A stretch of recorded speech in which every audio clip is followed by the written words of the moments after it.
word rape carries so many sexual connotations. Did you get outside money to file this lawsuit? She said no. And then her lawyers confessed to the judge that she did.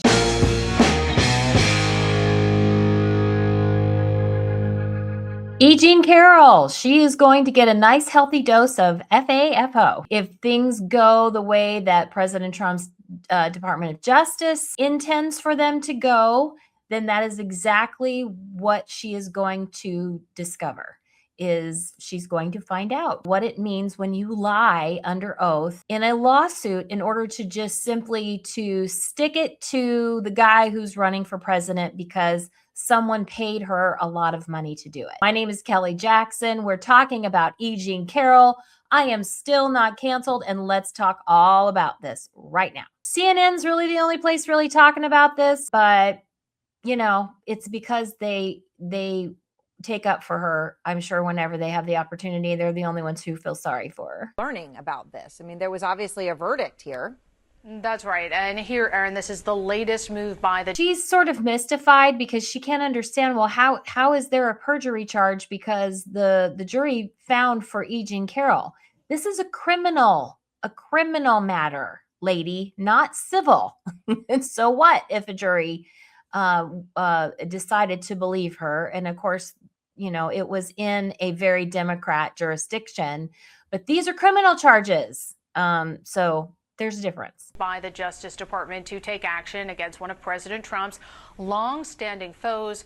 Our sources tell us that this investigation is focused on a 2022 deposition that Carroll gave, where she said that she had not received any outside funding.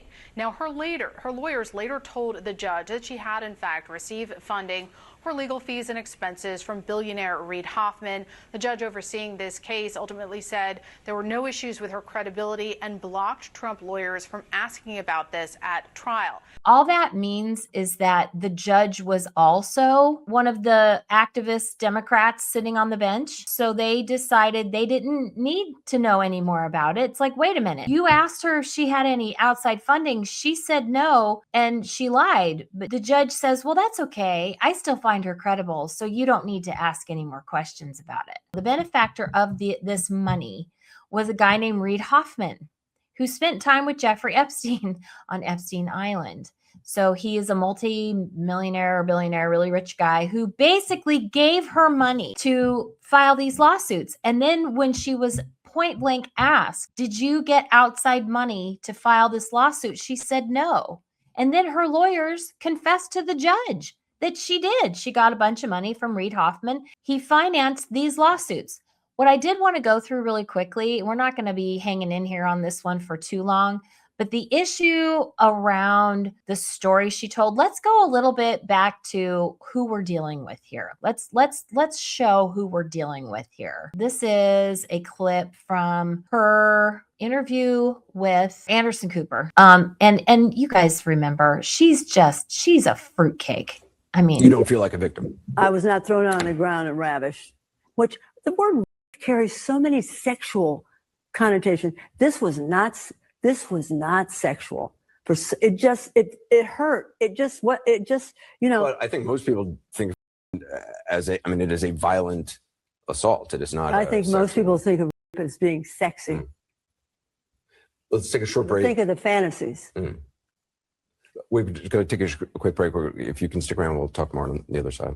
You're fascinating to talk to. She's such a crazy person. Okay, so we're going to look at this graphic too. This is all of her tweets. These are all of her tweets. Sex tip I learned from my dog. I'm just going to leave this up here long enough for you guys to read all of these things. There is no such thing as a slut.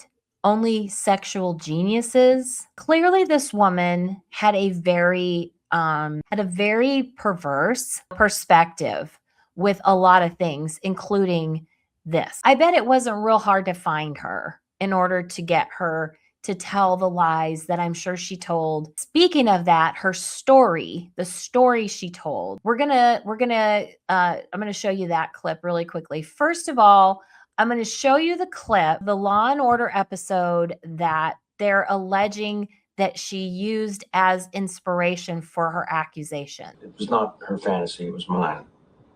Okay? Yeah. Role play took place in the dressing room of Bergdorf's. While she was trying on lingerie, I would burst in. Hold on. Man.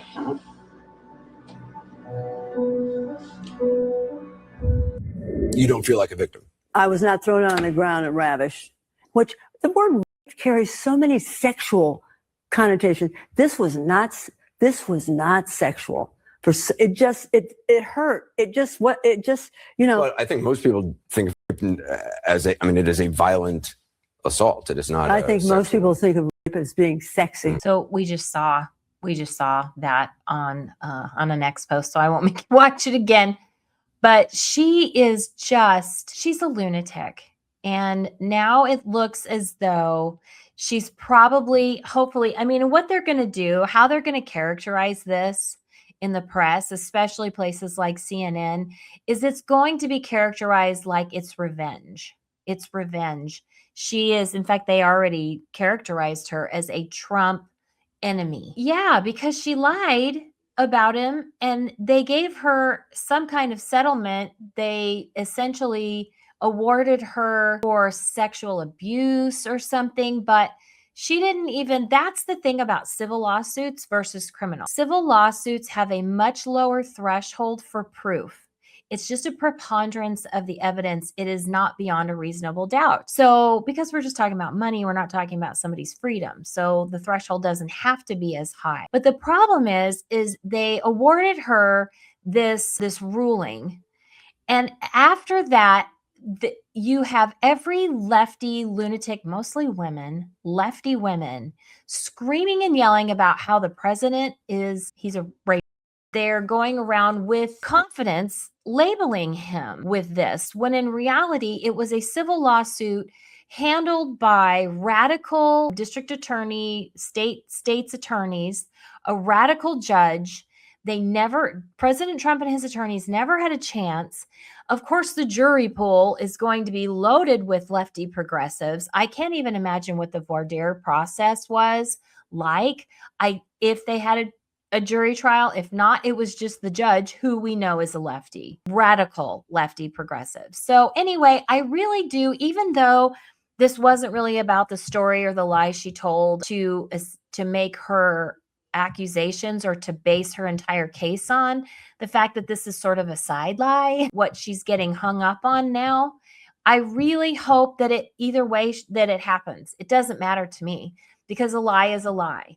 So if she lied about something else or she lied about that, either way, she needs to go down, because she needs to be made an example of. If she lied and she got this judgment in her favor, you can't have women going around making accusations about men like this in order to enrich themselves. It's a perversion of our courts and our justice system. And we can't have people doing it. So therefore, this woman needs to be made an example. So it needs to be managed in the court and the Department of Justice.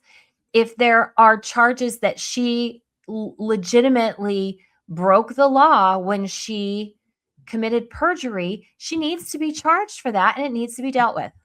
So that way, maybe the next time somebody wouldn't be so, excited to lie about a powerful man, or any man for that matter, in a court of law in order to get something for themselves or other people. So anyway, thanks so much, everybody. I will be back again with more commentary.